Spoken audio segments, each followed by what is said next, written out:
Hello friends, आज मैं आपके सामने कंजंक्शंस की वीडियो लाया हूँ। लेकिन वीडियो शुरू करने से पहले आपसे छोटी सी रिक्वेस्ट करना चाहता हूँ। अगर आप मेरे चैनल पर नए हैं तो प्लीज़ इस चैनल को सब्सक्राइब करें और इस वीडियो को ज़्यादा से ज़्यादा शेयर करें। तो गाइस, सबसे पहला हमारे पास में कंजंक्शंस है बट का मतलब होता है लेकिन, किंतु या परंतु। ये तीन मतलब इसके होते हैं। बट का इस्तेमाल हम वाक्य के बीच में करते हैं, यानी जुमले के बीच में करते हैं। तो सबसे पहली जो एग्जांपल है हमारे पास वो है ही इज़ रिच, वो अमीर है। रिच का मतलब होता है अमीर, बट वेरी माइजर, लेकिन बहुत कंजूस है। Second example, she is poor, वो गरीब है, बट शी नेवर बेग्स, लेकिन वो कभी नहीं मांगती। इसके बाद में हमारी थर्ड एग्जाम्पल है दे आर ऑफिसर्स, वो ऑफिसर्स है, but they are not honest person, लेकिन वो ईमानदार शख्स नहीं है। ऑनेस्ट का मतलब होता है ईमानदार। इसके बाद में गाइस जो हमारा नेक्स्ट कंजंक्शंस है वो है बिकॉज का मतलब होता है क्योंकि या चूँकि। तो बिकॉज का इस्तेमाल हम रीज़न बताने के लिए बीच में करते हैं, यानी इसका हम इस्तेमाल बीच में करेंगे और रीज़न बताएंगे। जैसे कि पहली एग्जांपल, आई कुडंट कम, मैं नहीं आ सका। कुडंट का मतलब होता है नहीं सका, तो आई कुडंट कम, मैं नहीं आ सका बिकॉज आई वॉज अनवेल, क्योंकि मैं अनवेल था। अनवेल का मतलब होता है बीमार। इसके बाद में सेकेंड एग्जाम्पल है शी इज़ नॉट कमिंग, वो नहीं आ रही है बिकॉज शी इज़ इल, क्योंकि वो बीमार है। उसके बाद में थर्ड एग्जाम्पल है we are not playing cricket, हम क्रिकेट नहीं खेल रहे हैं बिकॉज, क्योंकि वी आर नॉट इंटरेस्टेड, हम इंटरेस्टेड नहीं है। इस तरह हम इसका इस्तेमाल कर सकते हैं। इसके बाद में गाइज हमारा जो नेक्स्ट कंजंक्शंस है वो है ऑल्सो, टू, एज वेल। इन तीनों का मतलब होता है भी। इन तीनों का मतलब क्या होता है? भी। रूल इनका ये है कि इनका इस्तेमाल पॉजिटिव सेंटेंस में किया जाता है। मतलब जब भी पॉजिटिव सेंटेंस जो सकारात्मक वाक्य रहेंगे, मतलब मुस्बित वाक्य रहेंगे, मुस्बित जुमले रहेंगे, उनके लिए हम टू या एज वेल या फिर ऑल्सो यूज़ करेंगे। जबकि इवन का मतलब भी होता है, इवन का मतलब भी होता है, लेकिन इसका रूल ये है कि इसे हम पॉजिटिव और नेगेटिव दोनों के लिए इस्तेमाल कर सकते हैं। उसके बाद में आइदर का मतलब भी होता है, लेकिन इसे हम सिर्फ नेगेटिव के लिए इस्तेमाल करते हैं। इसके बाद में गाइस और रूल ये है कि ऑल्सो का इस्तेमाल हम हेल्पिंग वर्ब के बाद या फिर पहले कर सकते हैं, और इवन का इस्तेमाल शुरू में किया जाएगा। इवन का इस्तेमाल शुरू में किया जाएगा, जबकि टू का, एज वेल का और आइदर का इस्तेमाल हम आखिर में करेंगे, यानी जुमले के एंड में करेंगे। तो सबसे पहली एग्जांपल है आई एम ऑल्सो कमिंग, मैं भी आ रहा हूँ। सेकंड एग्जांपल है आई एम कमिंग टू, मैं भी आ रहा हूँ। इसका भी मतलब वही है, इसका भी यही है, लेकिन सिर्फ फ़र्क ये है कि ऑल्सो को हमने हेल्पिंग वर्ब के बाद लगाया, जबकि टू को मतलब लास्ट में लगाया। इसके बाद में हमारी जो एग्जांपल है third, I am coming as well, मैं भी आ रहा हूँ। एज वेल को हम लास्ट में लगाएंगे और इसका मतलब भी होगा। इसके बाद में फोर्थ है इवन आई एम कमिंग, मैं भी आ रहा हूँ। इवन का मतलब भी जो है तो भी होता है और इसे शुरुआत में लगाया जाता है। ये नेगेटिव और पॉजिटिव दोनों सेंटेंस के लिए इस्तेमाल होता है। जैसे कि even I am not good, मैं भी अच्छा नहीं हूँ।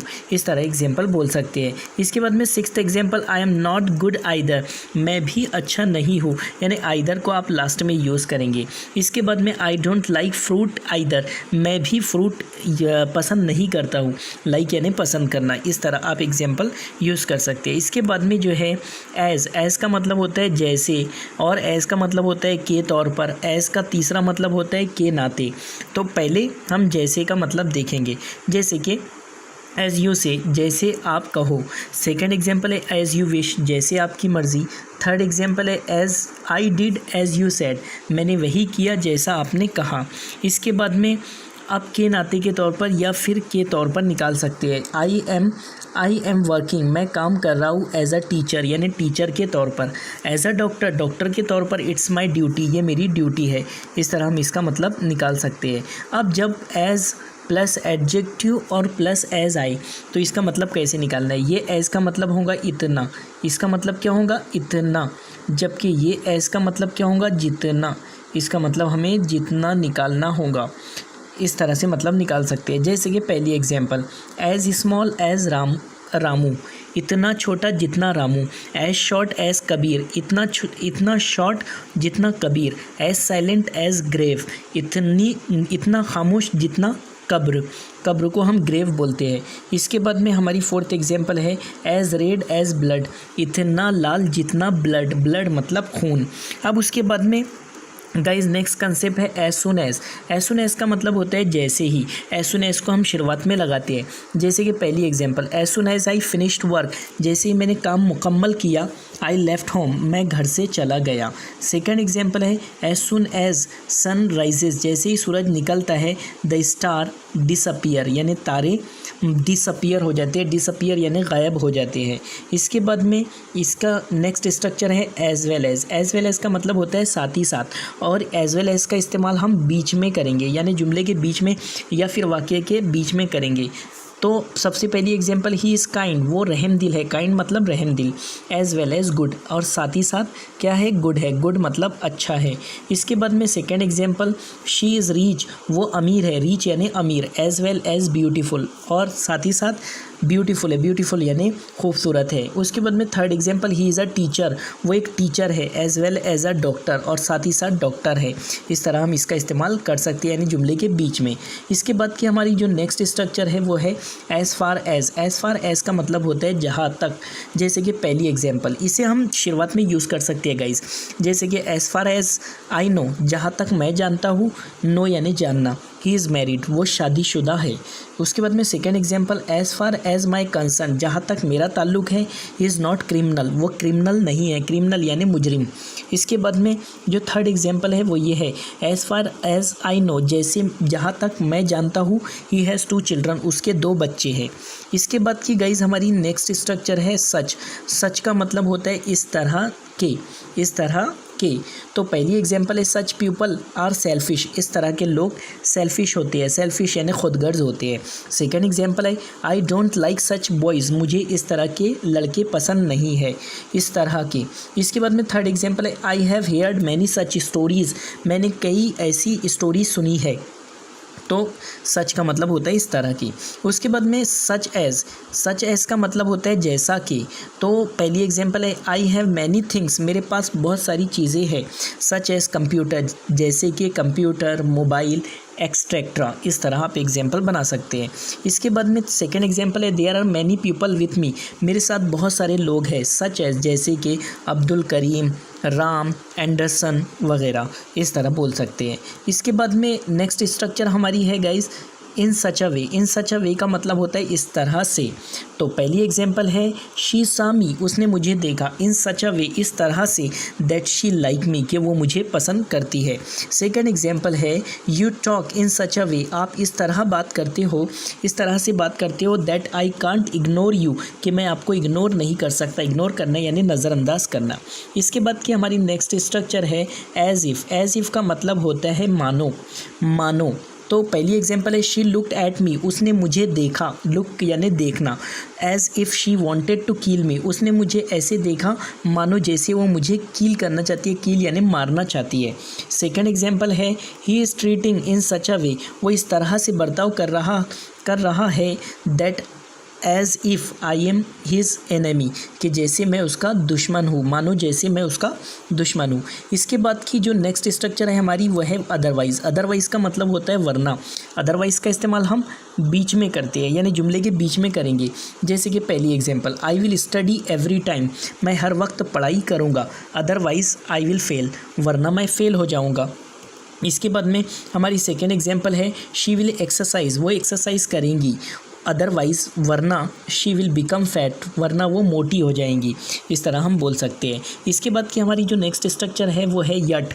यट का मतलब और एज यट का मतलब, टील नाउ का मतलब और बाय नाउ का और सो फार का, इन सभी का मतलब होता है अभी तक। अभी तक इनका इस्तेमाल हम प्रेजेंट टेंस में करते हैं, यानी जो भी प्रेजेंट टेंस रहेगा, चाहे सिंपल प्रेजेंट टेंस हो, प्रेजेंट कंटिन्यूअस हो, प्रेजेंट परफेक्ट हो या प्रेजेंट परफेक्ट कंटिन्यूअस हो, सबके लिए हम इसी का इस्तेमाल करेंगे। तो पहली एग्जांपल हमारे पास है, she has not seen Apple yet, उसने अभी तक सेब नहीं देखा। इसका मतलब यट का मतलब भी अभी तक होता है। उसके बाद में second example, she has not seen apple as yet. As yet का मतलब भी अभी तक होता है, तो उसका मतलब होगा कि उसने अभी तक एप्पल नहीं देखा। एप्पल यानी सेब। इसके बाद में हमारी थर्ड एग्जांपल है, she has not seen apple till now, उसने अभी तक एप्पल नहीं देखा। टील नाउ का मतलब भी अभी तक होगा। इसके बाद में फोर्थ एग्जांपल है, she has not seen apple by now, उसने अभी तक एप्पल नहीं देखा। बाय नाउ का मतलब भी अभी तक होगा। और फिफ्थ फिफ्थ एग्जाम्पल है she has not seen apple so far, उसने अभी तक एप्पल नहीं देखा यानी सेब नहीं देखा। तो ये सब का मतलब अभी तक होगा। इसके बाद में हमारी जो गाइज नेक्स्ट स्ट्रक्चर है वो है ऑल्दो। ऑल्दो का मतलब होता है हालांकि, ऑल्दो, दो, इवन दो, इवन इफ़, इन सभी का मतलब होता है हालांकि। अब इन्हें स्टार्टिंग में इस्तेमाल किया जाता है यानी जुमले के बीच में शुरू में किया जाता है। जैसे कि पहली example, although he is illiterate, हालांकि वो इलिटरेट है यानी अनपढ़ है। ही नोज़ इंग्लिश वेल, वो अच्छी इंग्लिश जानता है। हालांकि वो अनपढ़ है, वो अच्छी इंग्लिश जानता है। सेकेंड एग्जाम्पल है दो आई एम पुअर, हालांकि मैं गरीब हूँ। I will not lose hope, मैं उम्मीद नहीं तोड़ूंगा। इस तरह हम इस्तेमाल कर सकते हैं। इसके बाद में जो गाइज हमारी नेक्स्ट स्ट्रक्चर है वो है सो दैट। सो दैट का मतलब होता है ताकि। तो पहली एग्जांपल है आई विल स्टडी, मैं स्टडी करूँगा। मोर, मोर यानी ज़्यादा, मैं ज़्यादा पढ़ाई करूँगा। सो दैट, ताकि आई कुड पास, मैं पास हो सकूँ। Second example, don't go so that we live together, मत जाओ। डोंट मतलब मत, डोंट गो मत जाओ, so that we live together, ताकि हम एक साथ रह सके। टुगेदर का मतलब होता है एक साथ रहना। इसके बाद में थर्ड एग्जाम्पल है डू प्रैक्टिस, प्रैक्टिस करो so that you could win the race, ताकि आप रेस को जीत सको। इस तरह आप एग्जाम्पल बना सकते हो। इसके बाद में गाइस हमारी नेक्स्ट स्ट्रक्चर है so. So, hence, hence for, that's why, therefore, that's the reason, इन सब का मतलब होता है इसीलिए। क्या मतलब होता है? इसीलिए। ये सभी का इस्तेमाल हम कर सकते हैं। जैसे कि आई वेंट, मैं गया। सो ही केम, इसीलिए वो आया। Second example, I play daily, मैं डेली खेलता हूँ। That's why I am fit, इसीलिए मैं फिट हूँ।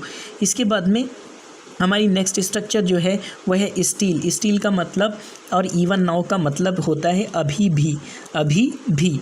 तो गाइज स्टील का इस्तेमाल हम हेल्पिंग वर्ब के बाद या वर्ब से पहले करेंगे, जबकि इवन नाउ का इस्तेमाल हम जो है मतलब आखिर में करेंगे। पहली एग्जांपल जो है हमारी वो ये है, I am still watching TV, मैं अभी भी टीवी देख रहा हूँ या अभी तक टीवी देख रहा हूँ। इसके बाद में second example, I am watching TV even now. Even now को हमने आखिर में इस्तेमाल किया और इसका मतलब वैसे ही निकलेगा, I am watching TV even now, मैं अभी भी टीवी देख रहा हूँ। इस तरह बोल सकते हैं। इसके बाद में गाइज हमारी जो नेक्स्ट स्ट्रक्चर है वह है then, also, even, then, yet, still, however, इन सभी का मतलब होता है फिर भी। क्या मतलब होता है? फिर भी। तो पहली एग्जांपल जैसे कि he never went to school, वो कभी स्कूल नहीं गया। वेंट यानी गया, गो का सेकंड फॉर्म है went. He never went to school, वो कभी स्कूल नहीं गया। Then also he has knowledge, फिर भी, इसके बावजूद भी या फिर भी उसके पास नॉलेज है। इसके बाद में second example, I am a student, मैं एक स्टूडेंट हूँ। स्टिल, फिर भी, I am doing a job, मैं जॉब कर रहा हूँ। थर्ड एग्जाम्पल है आई वॉज इल, मैं बीमार था। यट आई वर्क, फिर भी मैंने काम किया। तो इस तरह हम एग्जाम्पल बना सकते हैं। इसके बाद में गाइज हमारी जो नेक्स्ट स्ट्रक्चर है वो है आइदर और। आइदर और का मतलब होता है या तो ये या तो वो। जैसे कि पहली एग्जांपल, आइदर सबा बैट फर्स्ट, या तो सबा को बैट फर्स्ट करनी चाहिए यानी पहले बैट करनी चाहिए, और यू, या तो आपको बैट पहले करनी चाहिए। सेकंड एग्जांपल है आइदर शहबाज विल गो, या तो शहबाज जाएगा, और आई विल, या तो फिर मैं जाऊंगा। इसके बाद में हमारी नेक्स्ट स्ट्रक्चर है नाइदर नॉर। नाइदर नॉर का मतलब होता है ना तो ये ना तो वो। तो जैसे पहली एग्जांपल है नाइदर यू गो, ना तो तुम जाओ, नॉर आई गो, ना मैं जाऊँ। इस तरह हम बोल सकते हैं। इसके बाद में सेकंड एग्जांपल है neither she writes nor he rights properly, ना तो वो अच्छा लिखता है ना तो वो अच्छी लिखती है। प्रॉपरली यानी ठीक तरह से या अच्छी तरह से। इसके बाद में जो नेक्स्ट स्ट्रक्चर है हमारी वो है दैट। दैट का मतलब होता है कि, और ये सर्टेनिटी के लिए इस्तेमाल होता है। सर्टेनली यानी मतलब यकीनी बात के लिए इस्तेमाल होता है, जिसमें मतलब जो है तो कोई चीज़ सर्टेन हो, मतलब उसके लिए इस्तेमाल कर सकते हैं।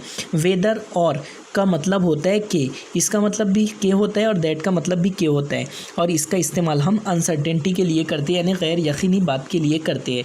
जबकि इफ़ का मतलब भी के होता है, ये भी अनसर्टेनिटी के लिए इस्तेमाल होता है। जैसे गाइस पहली एग्जांपल हमारे पास में ये है, आई नो, मैं जानता हूँ, दैट ही विल कम। अब इसमें सर्टेनिटी वाली बात है, मैं जानता हूँ कि वो आएगा। आई नो दैट मैं जानता हूँ कि ही विल कम वो आएगा। अब सेकंड एग्जांपल जो अनसर्टेन है, आई कांट से मैं नहीं कह सकता इफ़ ही विल कम कि वो आएगा, इफ़ ही विल प्ले कि वो खेलेगा, मैं ये नहीं कह सकता कि वो खेलेगा, मतलब इसमें अनसर्टेनिटी है। और थर्ड एग्जांपल ये है कि आई कांट से मैं नहीं कह सकता वेदर ही विल प्ले और नॉट कि वो खेलेगा या नहीं खेलेगा। इस तरह हम एग्जांपल यूज़ कर सकते हैं। इसके बाद में है गाइज हमारी next structure not only but also. Not only का मतलब होता है ना सिर्फ, बट ऑल्सो का मतलब होता है बल्कि। जैसे कि पहली एग्जांपल, ही is not only a doctor, वो ना सिर्फ डॉक्टर है, तो हमने नॉट ओनली को कहाँ पर यूज़ करना है, हेल्पिंग वर्ब के बाद। He is not only a doctor, वो ना सिर्फ डॉक्टर है बट ऑल्सो अ टीचर, बल्कि एक टीचर है। इसके बाद में सेकेंड एग्जाम्पल है, she is not only a pilot, वो ना सिर्फ पायलट है बट ऑल्सो एन इंजीनियर, बल्कि एक इंजीनियर भी है। इस तरह हम इसका इस्तेमाल कर सकते हैं। इसके बाद की जो नेक्स्ट स्ट्रक्चर है हमारी वो है दैट्स व्हाट। दैट्स व्हाट का मतलब होता है यही तो। जैसे कि पहली example, that's what I am saying, यही तो मैं कह रहा हूँ। दैट्स व्हाट को हमें स्टार्टिंग में इस्तेमाल करना होगा। सेकंड एग्जांपल है दैट्स व्हाट वी वे आर टेलिंग, यही तो हम कह रहे थे, टेलिंग यानी कहना। इसके बाद में third example, that's what I can't understand, यही तो मैं नहीं समझ सकता। इसके बाद की जो हमारी नेक्स्ट स्ट्रक्चर है वो है दैट्स हाउ। दैट्स हाउ का मतलब होता है ऐसे ही, तो इसे भी हमें इस्तेमाल शुरुआत में ही करना होगा। जैसे पहली एग्जांपल, दैट्स हाउ इस ऐसे ही आई टीच इंग्लिश, मैं इंग्लिश पढ़ाता हूँ। दैट्स हाउ ऐसे ही ईट्स फूड, वो खाना खाता है। इस तरह हम गाइज़ इस्तेमाल कर सकते हैं। गाइज़ अगर ये मेरी वीडियो आपको अच्छी लगी तो कमेंट बॉक्स में